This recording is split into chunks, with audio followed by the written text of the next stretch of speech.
Boyfriend girlfriend होना भी एक कॉन्ट्रैक्ट है।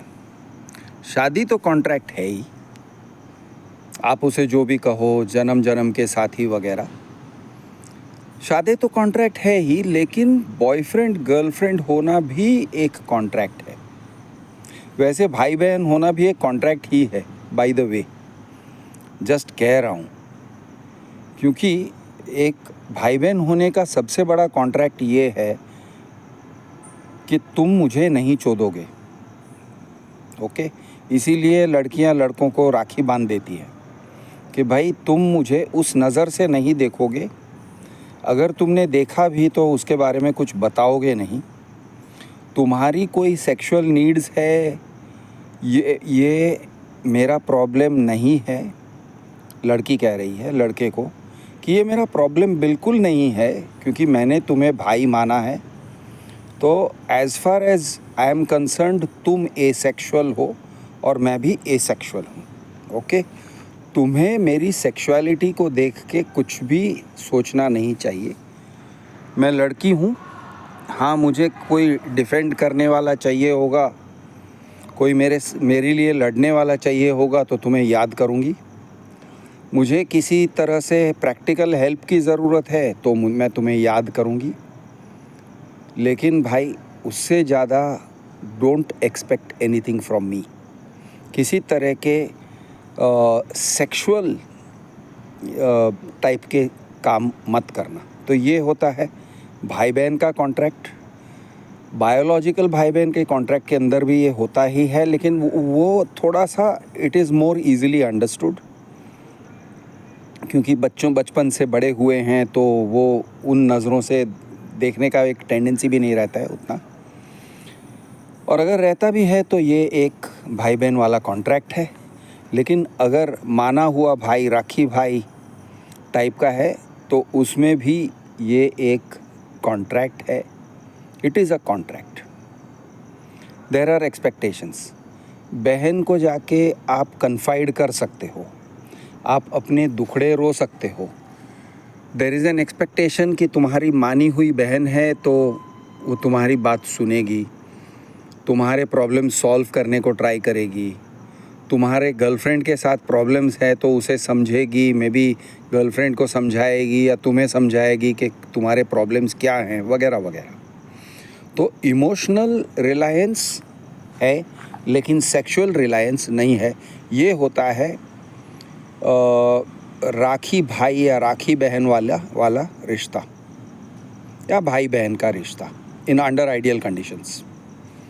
लेकिन भाई बहन का कॉन्ट्रैक्ट, भाई बहन के कॉन्ट्रैक्ट के बारे में हम बात नहीं कर रहे हैं।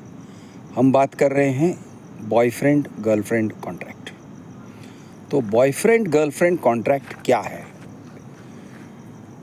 शादी के कॉन्ट्रैक्ट से अलग है, थोड़ा नहीं, काफ़ी अलग है। It is very different. क्यों? क्योंकि शादी के कॉन्ट्रैक्ट में एक परमानेंस लिखा हुआ होता है। परमानेंस, हमेशा के लिए तुम मेरे साथ रहोगे, you will be loyal to me. नहीं तो तुम बहुत बुरे इंसान हो। तुमने अगर गद्दारी करी, बेवफाई करी तो तुम बहुत बुरे इंसान हो। You are a terrible person. Boyfriend girlfriend contract में लेवल थोड़ा कम है, you are a bad person. अगर तुमने गद्दारी किया, बेवफाई किया, चीटिंग किया, किसी भी तरह का चीटिंग किया, इमोशनल चीटिंग हो या सेक्सुअल चीटिंग हो, तो तुम you are a bad person. लेकिन तुमने जो कसम तोड़ा है वो कसम बेसिकली उतना पक्का कसम नहीं है, उतना पक्का वादा नहीं है। It is a more relaxed promise. तो बॉयफ्रेंड गर्लफ्रेंड रिलेशन में एक ये रहता है। सेकेंड थिंग ये रहता है कि बॉयफ्रेंड गर्लफ्रेंड में ज़्यादा वॉलंटरी है, कोई फ़र्ज़ नहीं है। It is not a duty. अगर तुम बीमार हो और तुम्हारी गर्लफ्रेंड आके तुम्हारा देखभाल करती है, it is not her duty. Duty तो तुम्हारे मम्मी पापा के हैं, तुम्हारे भाई बहन के हैं, तुम्हारे परिवार वालों का है। Girlfriend is not your family.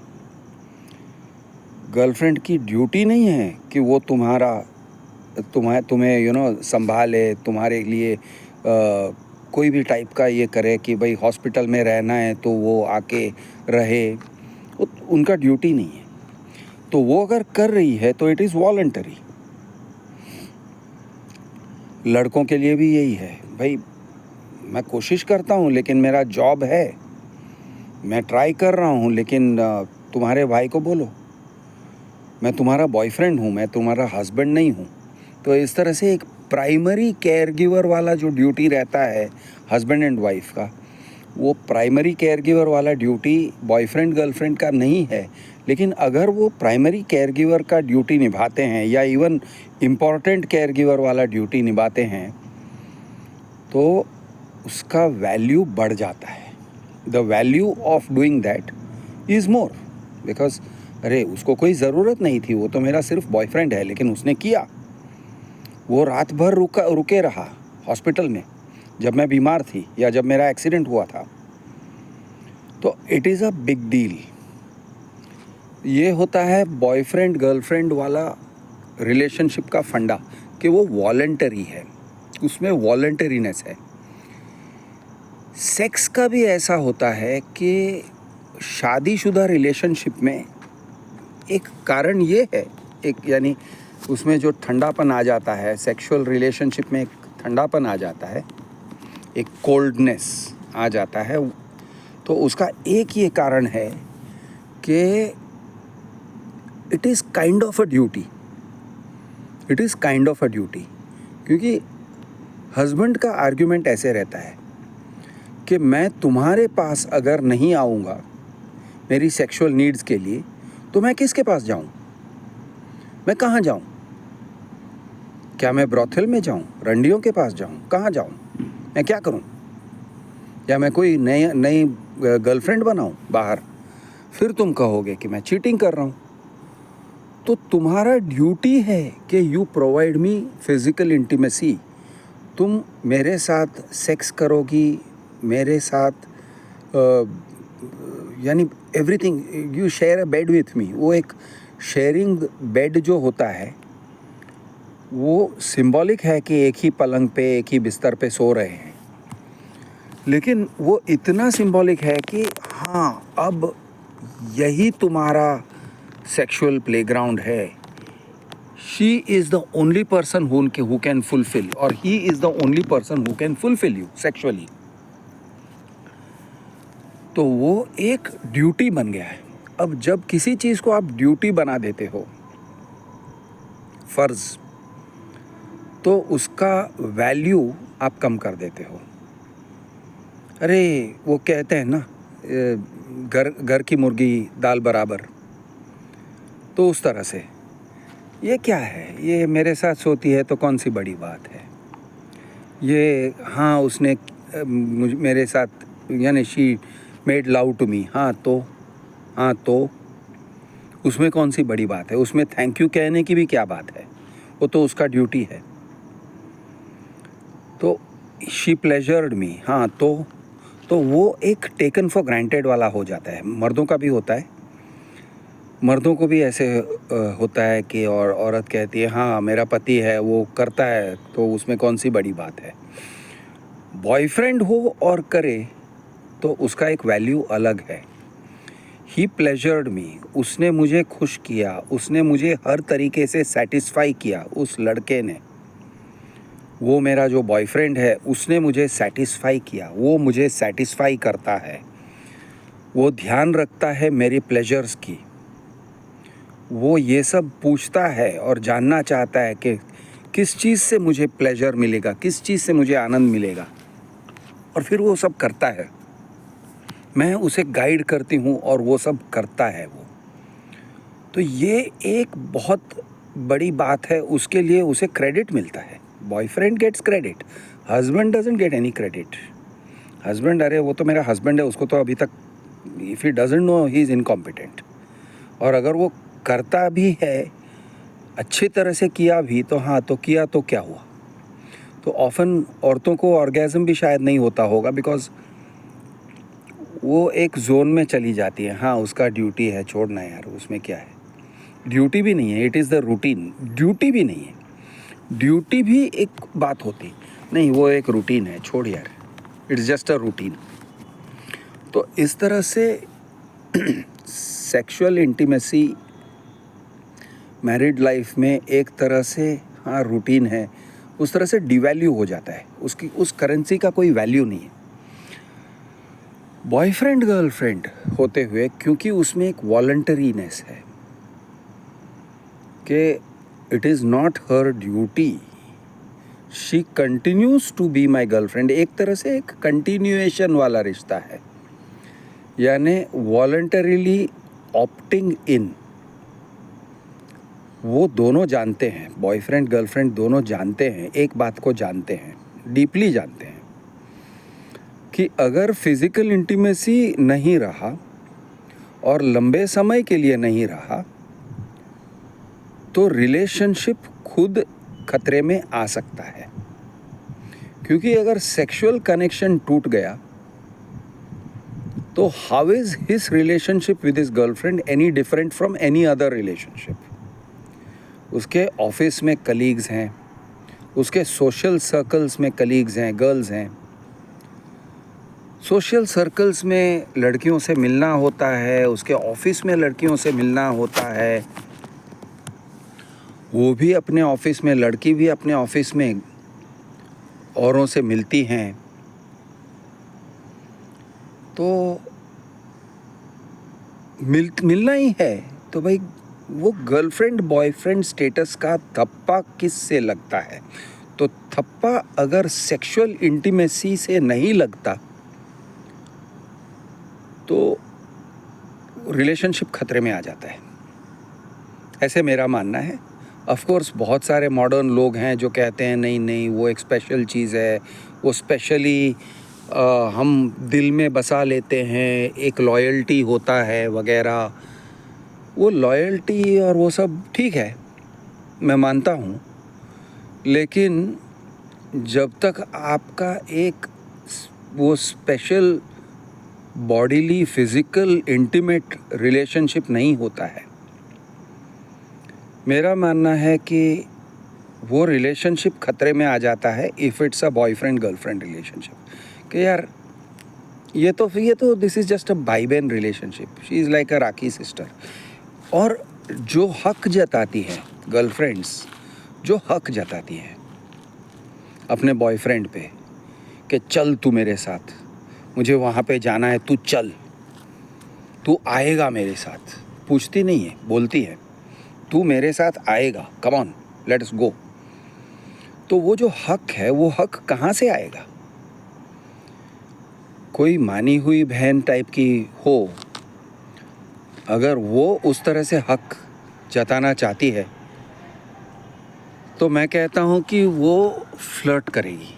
हक जताने के लिए वो फ्लर्ट करेगी और फ्लर्ट करके उस लड़के को ऑफ बैलेंस रखेगी, उसको भी थोड़ा सा ऐसे लगेगा कि चल यार वो थोड़ा ज़्यादा इंटीमेट होने वाली है, इसलिए मैं उसके साथ जाता हूँ और वो जो कहती है मैं करूँगा। गर्लफ्रेंड को फ्लर्ट करने की भी ज़रूरत नहीं है, तू चल मेरे साथ, सीधी बात। तो वो जो हक है वो हक सिर्फ और सिर्फ, ये मैं कह रहा हूँ, सिर्फ और सिर्फ फिज़िकल इंटीमेसी से आता है। और जो इमोशनल इंटीमेसी है, अब वो सेम इमोशनल इंटीमेसी किसी और के साथ नहीं हो सकता है, नहीं, I will correct my self, किसी और के साथ वो हो भी सकता है। इमोशनल इंटीमेसी किसी और के साथ हो भी सकता है, ज़्यादा इमोशनल इंटीमेसी भी हो सकता है, उसकी बात करेंगे। लेकिन फिज़िकल रिलेशनशिप से जो एक इमोशनल इंटीमेसी आता है, एक राइट आता है, एक हक जताने का की भावना आती है, वो सिर्फ और सिर्फ सेक्सुअल इंटीमेसी में से ही आती है, ऐसे मैं कह रहा हूँ। इमोशनल इंटीमेसी बनाने का दूसरा तरीका क्या है, और वो ये काफ़ी डेंजरस होता है।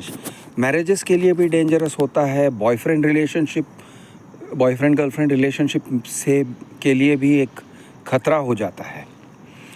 इमोशनल इंटीमेसी, ये इमोशनल इंटीमेसी कहाँ से आता है? अगर कोई बात करने को जानता हो, बात करने की कला हो, उसमें the art of conversation, emotional बातें सुनने की कला हो। मेरे बचपन में मैं बहुत लोनली फील करता था। मेरे कॉलेज डेज़ में मेरा एक प्रोफेसर पे क्रश था। ये टाइप की जो बातें होती हैं लड़कियों में, लड़कों में भी, ये बचपन में मेरा बहुत अब्यूज़ हुआ था। मुझे किसी ने सेक्सुअल अब्यूज़ भी किया था। एक अंकल ने मेरे साथ सेक्सुअल अब्यूज़ किया था। या मुझे घर में बहुत आइसोलेटेड फ़ील होता था, क्योंकि मेरे भाई बहन और मम्मी पापा सब मिलके मुझे बुली करते थे। दे यूज़ टू यूनाइट, और मैं ही एक अकेली पड़ जाती थी या पड़ जाता था। मेरे बड़े भैया सक्सेसफुल हैं, इसलिए मेरे मम्मी डैडी उसी के तरफ झुकते थे। उनका झुकाव मेरे बड़े भैया के तरफ था, वगैरह वगैरह वगैरह। ये टाइप के सारे जो इमोशनल कंटेंट हैं लड़के में या लड़की में, वो सुनने वाला कोई पार्टी अगर मिल जाए, वो ठीक से सुन के समझने वाला पार्टी अगर मिल जाए, तो सेक्सुअल इंटीमेसी भी खतरे में आ जाएगा। क्योंकि इमोशनल इंटीमेसी अगर ज़्यादा होने लगता है, और वो भी खास करके from a person of the opposite sex, यानी एक है अनिल और अंजलि, वो गर्लफ्रेंड बॉयफ्रेंड हैं। अब एक बाहर से एक और लड़की आती है जिसका नाम है बिनल। अब बिनल अनिल को अच्छे से समझती है, उसके साथ सेक्सुअल रिलेशनशिप नहीं है, लेकिन वो अच्छे से समझती है। वो उसकी बातें सुनती है, वो उसको समझने की कोशिश करती है, उसको समझती है।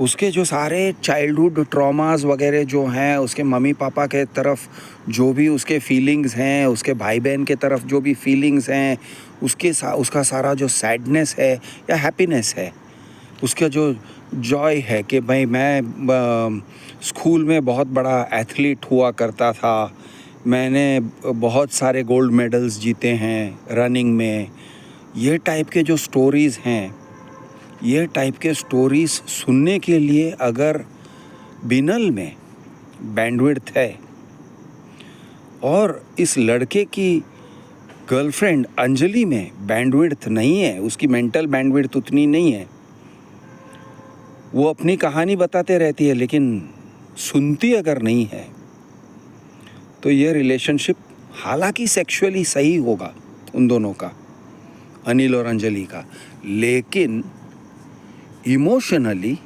क्योंकि वो लड़का सेटिस्फाइड नहीं है, रिलेशनशिप खतरे में आ जाता है। सो बॉयफ्रेंड गर्लफ्रेंड रिलेशनशिप में अगर उसे एक कॉन्ट्रैक्ट की तरह डिफाइन किया जाए, तो वो कॉन्ट्रैक्ट के क्या एलिमेंट्स हैं? सेक्सुअल एलिमेंट 100% सेक्सुअल एलिमेंट होता ही है, एक तरफा होगा या दोनों तरफा होगा, यानी द गर्ल में also want it as much as the boy wants it, या फिर girl likes it but the boy really wants it. तो वो एक डिमांड एंड सप्लाई वाला रिलेशनशिप हो जाता है कि भाई मैं समझती हूँ इस लड़के को चाहिए और मैं वो प्रोवाइड कर रही हूँ, और उसे मेरा एहसान मानना चाहिए, और इसलिए वो एहसान मानता है, and so we are girlfriend boyfriend. तो ये एक कॉन्ट्रैक्चुअल रिलेशनशिप होता है। अगर दोनों ही हॉर्नी हैं या दोनों ही उनको इंटीमेसी बहुत पसंद है, तो फिर it is a mutual thing, it is a more balanced kind of thing कि भाई लड़की भी हॉर्नी है, लड़का उसको सेटिस्फाई करता है, वर्सेस वो लड़का हॉर्नी है, लड़की भी उसको सेटिस्फाई करती है। So it is a very balanced kind of relationship. Sexually, physically. तो ये एक टाइप का कॉन्ट्रैक्चुअल ऑब्लिगेशन है वो जो दोनों लेते हैं और वॉलंटरीली लेते हैं, और उससे उनका बॉयफ्रेंड गर्लफ्रेंड स्टेटस कंफर्म होके रहता है। दूसरा है कि एक इमोशनल अवेलेबिलिटी, बात सुनने के लिए तैयार रहना, बात समझने के लिए एफ़र्ट लेना, वो लड़का लड़की की बात सुने और उसकी दिल की बात सुने, उसके दर्द को समझे या उसकी खुशियों को समझे, ये टाइप का एक ओवरऑल हेल्दी आउटपुट हो, ये एक कॉन्ट्रैक्चुअल फीचर हो सकता है। कॉन्ट्रैक्चुअल इन द सेंस, अरे आजकल तुम मेरी बात सुन नहीं रहे हो यार, you are not giving me time, तुम मुझे टाइम नहीं दे रहे हो। हम मिलते हैं, जल्दी जल्दी कुछ ना कुछ कर लेते हैं और फिर तुम चले जाते हो। तो you are not giving me time, मतलब you are not hearing me. तो ये एक कॉन्ट्रैक्चुअल फीचर होता है, और ये कॉन्ट्रैक्चुअल फीचर अगर इसको छोड़ भी दिया जाए तो it can still sustain a boyfriend girlfriend relationship for some time, लेकिन ये एक वीकनेस होगा। और ये एक कॉन्ट्रैक्ट किसी बाहर वाले के साथ हो सकता है। अनिल और अंजलि बॉयफ्रेंड गर्लफ्रेंड हैं। अनिल के पास टाइम नहीं है अंजलि की बात सुनने के लिए, या अनिल के पास पेशेंस नहीं है, वो कहता है छोड़ यार, ये लड़की चटर पटर करते रहती है, मुझे सुनना नहीं है, मैं बोर हो रहा हूँ, मैं सुनता नहीं हूँ, मैं बोर हो रहा हूँ, ये क्या है, ये सब लड़कियों की बातें हैं, मुझे इसमें कोई इंटरेस्ट नहीं है। तो या तो वो आधे मन से सुनता है या फिर वो सुनता ही नहीं है। अब अंजलि को मिला भूषण। अब भूषण जो है वो यानी मतलबी हो के सुन रहा है या जेन्युइन इंटरेस्ट से सुन रहा है, that is not very important. हो सकता है कि भूषण को सेक्स चाहिए, हो सकता है कि भूषण सिर्फ उसमें सेक्सुअली इंटरेस्टेड है, इसलिए वो प्रिटेंड कर रहा है कि वो अंजलि की बातों में इंटरेस्टेड है। वो सुनेगा, वो सुनते रहता है। हाँ अंजलि, फिर क्या हुआ? अच्छा ऐसे, अच्छा तुम्हारे बॉस ने क्या कहा? अरे ऐसे कहा, उसे ऐसे नहीं कहना चाहिए था। तो ये सब अगर वो करता है, ही इज़ गिविंग अपना इमोशनल बैंडविड्थ दे रहा है, इंटेलेक्चुअल बैंडविड्थ दे रहा है, अपने दिमाग लगा रहा है अंजलि की बातों में। He can very quickly become the contractual partner. अब वो कॉन्ट्रैक्ट में आने की कोशिश कर सकता है, और अगर वो कॉन्ट्रैक्ट में आ गया, now Anjali can have two relationships. एक साइड है अनिल जो उसका पुराना दोस्त है, उसका शायद 2 साल 3 साल से वो दोनों सब कुछ करते हैं टुगेदर, लेकिन अंजलि को इमोशनल सेटिस्फैक्शन नहीं मिल रहा था, और आ गया भूषण। अब भूषण उसे इमोशनल सेटिस्फैक्शन दे रहा है। अब वो प्रिटेंड कर रहा है कि लॉन्ग टर्म उसमें वो इमोशनल उसके पास बैंडविड्थ है। ये जानने के लिए अंजलि सेस कि इसको Bhushan will be giving hints, धीरे धीरे से कुछ फ्लर्ट कर रहा होगा, कुछ ना कुछ कर रहा होगा, छोटी छोटी लिटिल स्मॉल सेक्सुअल थिंग्स, जिससे पता चलता है कि he is interested in me sexually. और लड़कियों को तो एक जनरल अंडरस्टैंडिंग होता भी है कि भाई ये इतना अगर अटेंशन दे रहा है तो I have to reward him. तो उसको दाने डालूं, दाने कैसे डालूंगी? तो well there is one obvious currency, तो वो उसको रिवॉर्ड करती है, पहले छोटे से लाइटली हल्के हल्के से फ्लर्ट करके, और फिर she gives him a full fledged reward. अब आप कहोगे ये चीटिंग था, वो अनिल की गर्लफ्रेंड है, भूषण के साथ क्यों सो रही है, भूषण के साथ क्यों सेक्सुअल इंटीमेसी में आ गई? आप कहोगे चीटिंग था। Is it cheating? Anjali wants a better contract. उसका जो कॉन्ट्रैक्ट था, the contract was not working. उसको चाहिए था सेक्सुअल इंटीमेसी, लेकिन सेक्सुअल इंटीमेसी के साथ उसको चाहिए था इमोशनल सपोर्ट, इमोशनल अंडरस्टैंडिंग, एक सेटिस्फैक्शन चाहिए था कि this guy values me as a person, not as a body, कि ये मेरे साथ मुझसे प्यार करता है, मेरी पर्सनैलिटी से प्यार करता है, मेरे व्यक्तित्व से प्यार करता है। उसे वो अफर्मेशन चाहिए था। भूषण ने दे दिया, अनिल ने नहीं दिया। हो सकता है अनिल देता था पहले, लेकिन बाद में देना बंद कर दिया। तो अब उनका जो रिलेशनशिप था उसमें कॉन्ट्रैक्ट में एक गैप आ गया कि आप you are not fulfilling the emotional part of the contract, you are fulfilling the sexual part of the contract, you are fulfilling the physical part of the contract. तुम आते हो, मिलते हो, शायद घूमने भी चलते हो, लेकिन तुम मेरी बात सुनते नहीं हो। तुम पिक्चर दिखाते हो, तुम होटल में खिलाते हो, लेकिन तुम मेरी बात सुनते नहीं हो। तुम मुझे इमोशनली वैलिडेटेड फील नहीं कराते हो, तुम मुझे इंटेलेक्चुअली वैलिडेटेड फील नहीं कराते हो। तो ये गैप की वजह से रिश्ता टूट जाता है। फिर लोग कहेंगे अरे यार लड़की वो ऐसी ही थी, वो लूज़ थी, वो कैरेक्टरलेस है, और लड़कियों को भी गिल्ट फील होता है कि मैं क्या चरित्रहीन हूँ, मेरे बॉयफ्रेंड के होते हुए मैंने ऐसे कैसे कर दिया। गिल्ट भी फील होता है। मेंस राइट एक्टिविस्ट टाइप के लोग, इंसेल्स, कहेंगे नहीं नहीं यही प्रॉब्लम है, उनको गिल्ट फील भी नहीं होता है वगैरह।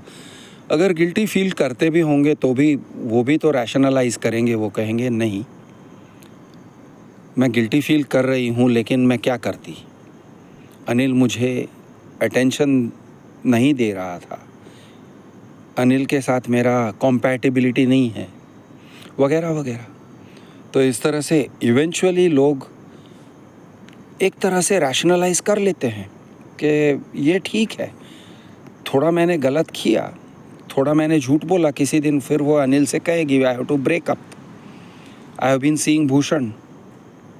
तो इस तरह से सीन होता है। तो again coming back, boyfriend girlfriend relationship के कॉन्ट्रैक्चुअल फीचर्स क्या हैं? एक फिज़िकल इंटीमेसी। अब फिज़िकल इंटीमेसी में मैंने सेक्सुअल तो कह दिया, एक और फिज़िकल इंटीमेसी है जिसकी बात करेंगे। फिज़िकल इंटीमेसी में सेक्सुअल तो हो गया, बॉडीली कडल्स, कंफर्ट, हगिंग वगैरह वो भी हो जाता है। और इमोशनल इंटीमेसी, तो इमोशनल इंटीमेसी की बात भी हमने करी। फीलिंग, इमोशनल इंटीमेसी के अंदर making you feel validated, making you feel like a good person, making you feel like a genuine person, you are worth it, तुम अच्छी इंसान हो, तुम अच्छे इंसान हो, तुम एक इंटरेस्टिंग पर्सन हो, तुम्हें जानना अच्छा लगता है, I feel good to know you. तो ये टाइप के जो फीलिंग्स, वैलिडेटिंग फीलिंग्स होते हैं, वो सप्लाई करने से होता है emotional intimacy.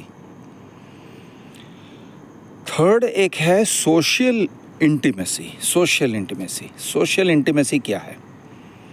Social intimacy of boyfriend girlfriend ये होता है कि इट इज़ एक तरह से वो एक नेगेटिव चीज़ है कि दुनिया की नज़रों में मुझे दिखाना है कि आई हैव अ बॉयफ्रेंड, मेरे पास एक बॉयफ्रेंड है। It is an asset, it is like मेरे पास एक गाड़ी है, आई गॉट अ कार। तो having a boyfriend is an social asset लड़की के लिए। Having a girlfriend is also a social asset लड़के के लिए। अगर तुम्हारे पास वो सोशल एसेट है तो तुम्हारे सामने समाज के दरवाजे खुलने लगते हैं। अब समाज मतलब मैं वो ट्रेडिशनल समाज की बात नहीं कर रहा हूँ, लेकिन लोग जनरली तुम्हें एक लूज़र की तरह नहीं देखते। अगर तुम्हारे पास गर्लफ्रेंड नहीं है, बॉयफ्रेंड नहीं है, फॉरएवर अलोन लग रहे हो, तो लोग तुम्हें एक तरह से लूज़र की तरह देखने लगते हैं। लड़कियों को शायद थोड़ा कम और लड़कों को थोड़ा ज़्यादा। लड़कियों को लड़कियां जज करती हैं कि हाँ, इस लड़की के पास बॉयफ्रेंड नहीं है तो इसको इनवाइट मत करो। जब तुम अपने बॉयफ्रेंड के साथ हो तो इस लड़की को इनवाइट मत करो, नहीं तो she will still your boyfriend.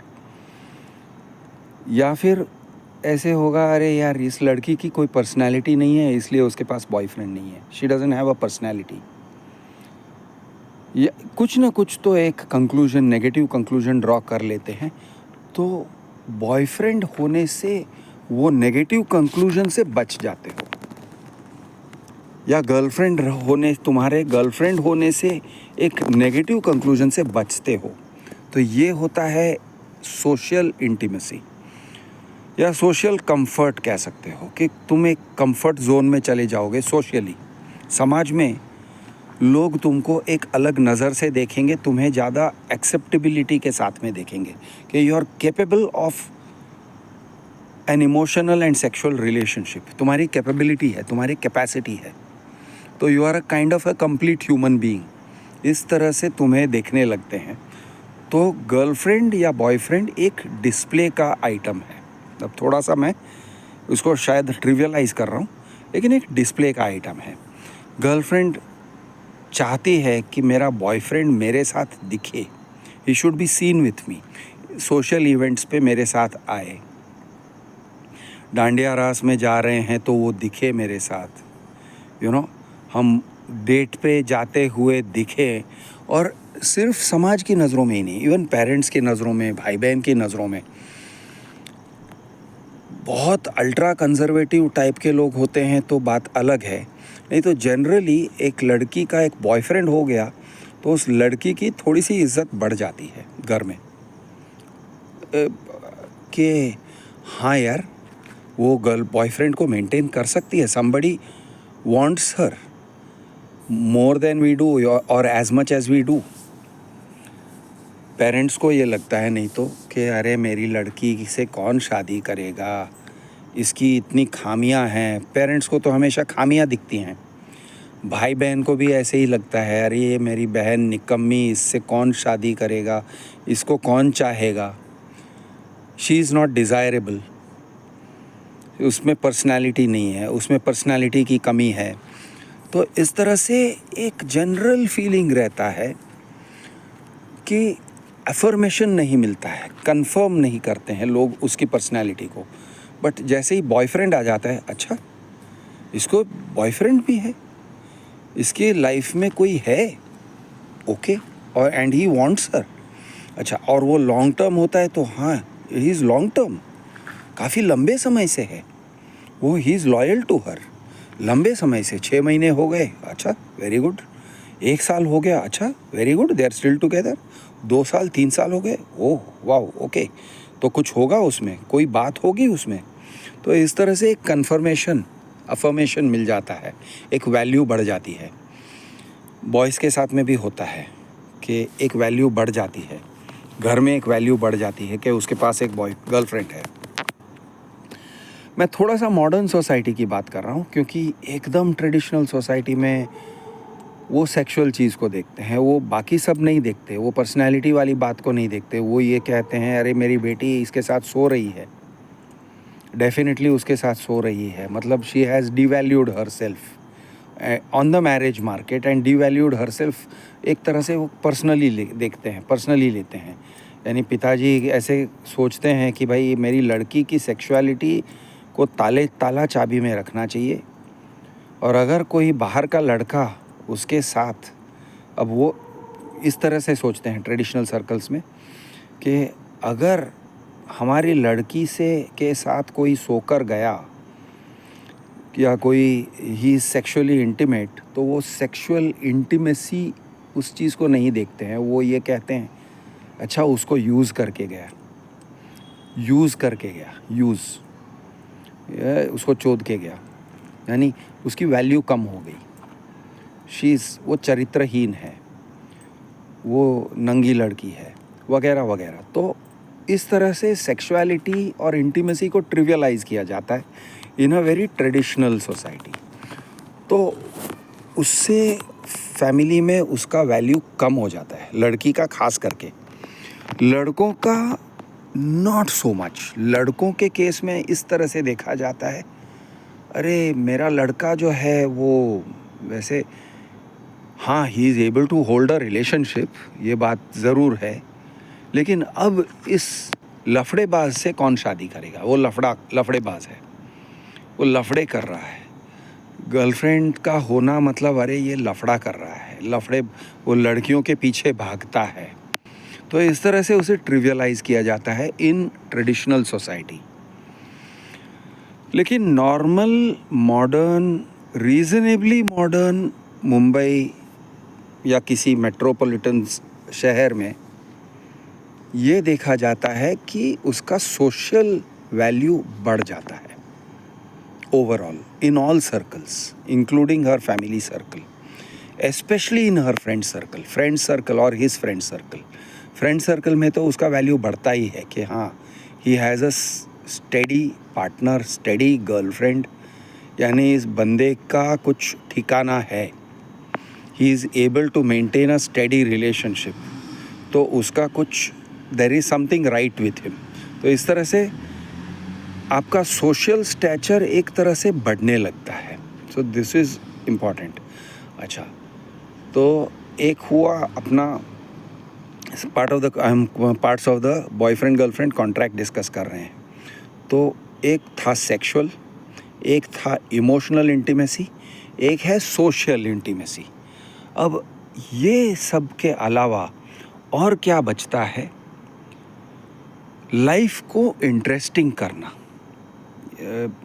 Over and above all this, life को इंटरेस्टिंग करना, this is part of the boyfriend girlfriend contract. Again same thing, अगर कोई बाहर का पार्टी आ गया जो आपके लाइफ को इंटरेस्टिंग कर सकता है, द बाहर का party from the opposite sex, कोई लड़की आई जो तुम्हारे लाइफ को बड़ा इंटरेस्टिंग कर सकती है, वो तुम्हें दुनिया दिखाती है, वो तुम्हें दूसरे बड़े बड़े सर्कल्स में और दूसरे सोशल सर्कल्स में, हायर सोशल सर्कल्स में या डिफरेंट सोशल सर्कल्स में तुम्हें ले जाती है। फॉर एग्ज़ाम्पल, अनिल और अंजलि की बात कर रहे हैं, तो अनिल अंजलि गर्लफ्रेंड बॉयफ्रेंड है। अब अनिल को एक लड़की मिलती है जिसका नाम है चारुलता। ये चारुलता जो है ये बड़ी इंटरेस्टिंग लड़की है, बहुत इंटरेस्टिंग लड़की है। वो एक्ट्रेस है, वो इसको लेके अपने एक्टिंग के सर्कल्स में लेके जाती है और वो देखने लगता है उसका सोशल सर्कल बढ़ने लगा, एक्सपांड होने लगा। वो ट्रैकिंग वगैरह में उसको लेके जाती है friend, she is not a girlfriend, she is only a friend, but she can make his life interesting. वो उसको घुमाने ले जाती है, वो उसको लिटरेरी सर्कल्स में घुमाती है, पोएट्स, राइटर्स, इंटेलेक्चुअल्स, ऐसे लोगों के बीच में लेके जाती है। तो ये possibly sexual intimacy, emotional intimacy और सोशल कंफर्ट या सोशल इंटीमेसी वाली जो लड़की है, उसकी गर्लफ्रेंड अंजलि, उसको छोड़ने को तैयार हो सकता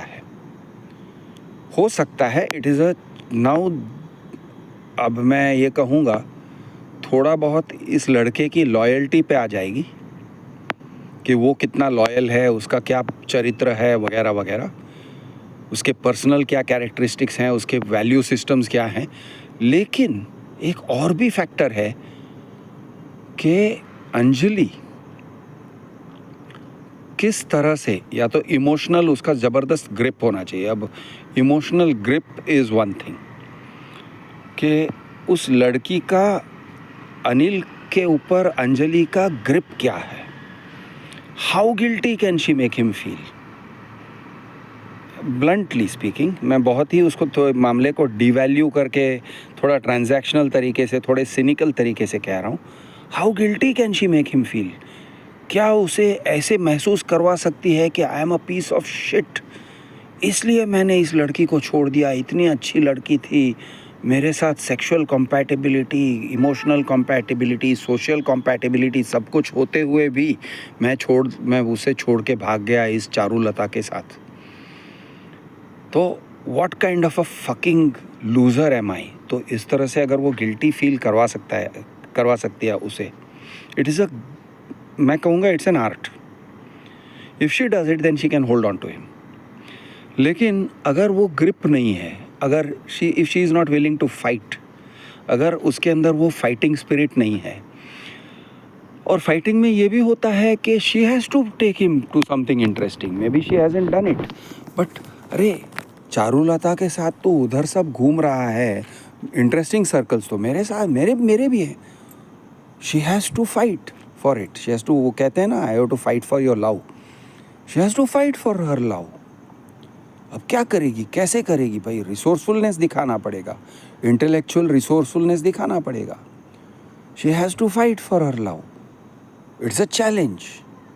बॉयफ्रेंड गर्लफ्रेंड में आप सिर्फ गिल्ट फील नहीं करवा सकते हो, छोड़ दोगे, तोड़ दोगे तो ख़त्म हो जाता है वहाँ पे, क्योंकि ये शादी नहीं है, it is not a marriage कि डिवोर्स, एलिमनी वगैरह वगैरह।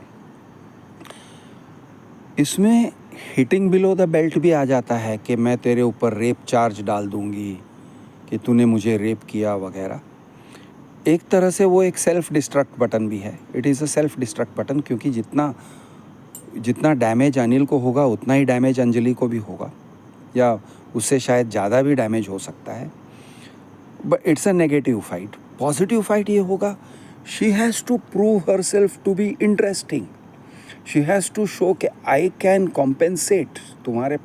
हो सकता है कि तुम्हारी एक्ट्रेस फ्रेंड की जो इतनी कैपेबिलिटीज़ हैं, इतने बड़े फ्रेंड सर्कल्स हैं, एक्टिंग के सर्कल्स हैं, लिटरेरी सर्कल्स हैं, देश विदेश में वो तुमको लेके जा सकती है वगैरह वगैरह, मैं नहीं कर सकती हूँ, लेकिन I have got something to offer, it can be anything, I have stability to offer, मैं तुम्हारे लिए एक स्टेबल वाइफ बन के रह सकती हूँ।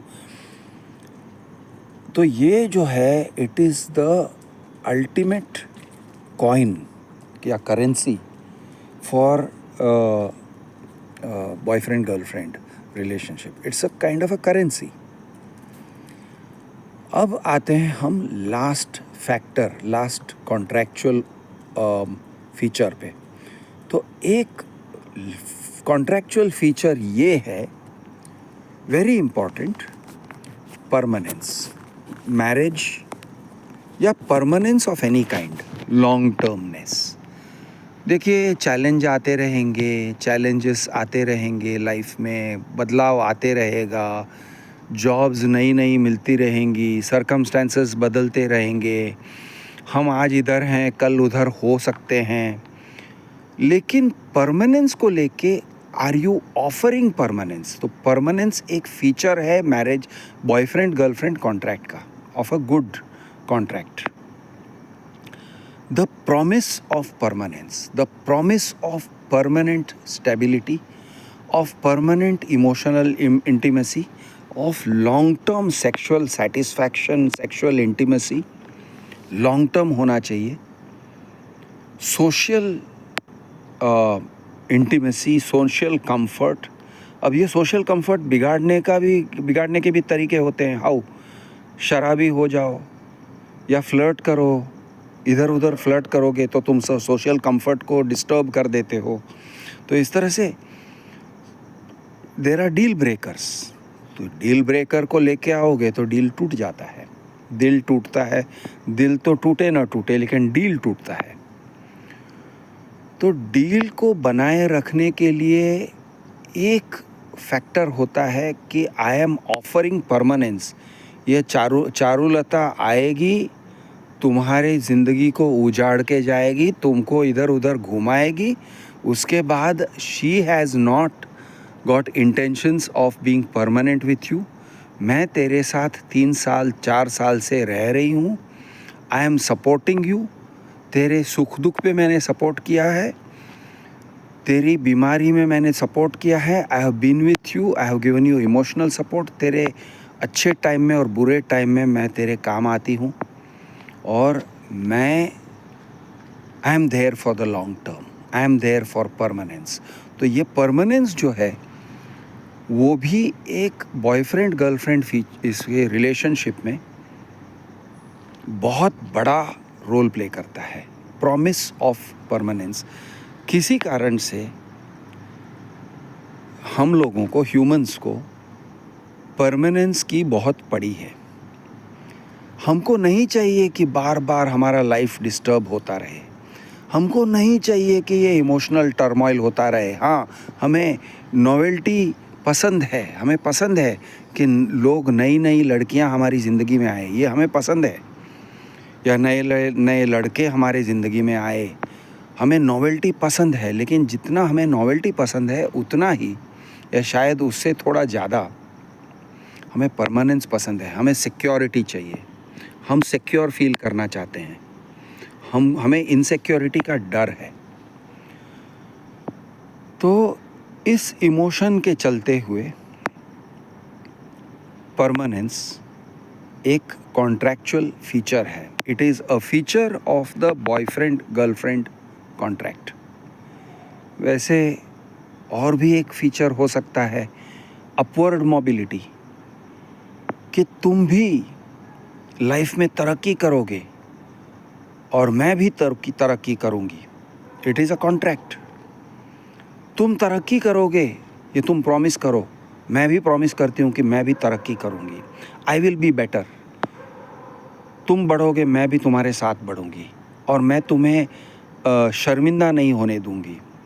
तुम अगर समाज में अपने आप को इम्प्रूव करते हो, अपने स्टैचर को इम्प्रूव करते हो, तो मैं गंवार की तरह नहीं रहूँगी, मैं भी मेरी आउटलुक को, मेरी अपीयरेंसेस को इम्प्रूव करूँगी। मैं भी अपने आप को तुम्हारे लायक बना के रखूँगी या रखूँगा। मैं तुम्हें शर्मिंदा नहीं होने दूँगा। बॉयज़ साइड, मैं तुम्हें शर्मिंदा नहीं होने दूँगा। मैं शराबी, बेवकूफ़, यूज़लेस, लोफर टाइप का बिहेवियर नहीं डिस्प्ले करूँगा। मैं अपने आप को, यानी ऐसे जगह पे नहीं लेके आऊँगा जिससे तुम्हें शर्मिंदगी महसूस हो। अरे ये तुम्हारा हस्बैंड है ना, बड़ा लूज़र और अनएम्प्लॉयड और लड़कीबाज इंसान है। घर में कोई हाउसमेड आती है तो उसके ऊपर भी वो नज़र भी मारता है और हाथ भी लगा लेता है और थप्पड़ भी खा लेता है, तो बड़ा लूज़र इंसान है। तो इस टाइप के सिचुएशंस में मैं नहीं जाऊंगा जिससे तुम्हें शर्मिंदगी हो अपने पेरेंट्स के सामने, अपने सोशल सर्कल्स में। तो upward mobility and not downward mobility, मैं अपवर्ड मोबिलिटी के तरफ लेके जाऊंगा। मैं ऐसी जगह पे मैं ये बनूंगा जिससे तुम्हें प्राउड फील होगा और तुम्हें शर्म फील नहीं होगा। तो ये एक बॉयफ्रेंड गर्लफ्रेंड रिलेशनशिप का फीचर है। यानी boyfriend girlfriend relationship is a good place to start a marriage contract. Boyfriend girlfriend relationship को अगर आप सस्टेन कर सकते हो तो it is a good foundation. Now it is not the same contract. Boyfriend girlfriend contract and marriage contract are quite different. उसमें बहुत सारे फ़र्क हैं, बहुत अलग फीचर्स हैं। चलिए कंपेयर भी करेंगे कल, लेकिन आज के लिए इतना ही सही कि boyfriend girlfriend and marriage are not the same contract. जो लोग कंफ्यूज हो जाते हैं, बॉयफ्रेंड गर्लफ्रेंड शादी करते हैं, oh we have been boyfriend and girlfriend, we have been study for 7 years और या 10 years we have known each other, और फिर शादी कर लेते हैं, और शादी करने के बाद 1 साल में शादी टूटता है। क्यों? क्योंकि वो एडजस्ट नहीं कर पाए। क्योंकि boyfriend girlfriend they were very good together. वो अपने घर में रह रही थी, ये अपने घर में रह रहा था, दे वर फाइन, लेकिन एक ही स्पेस के अंदर आ गए। मैरिज कॉन्ट्रैक्ट का feature, it has something else, they have to live within the same house.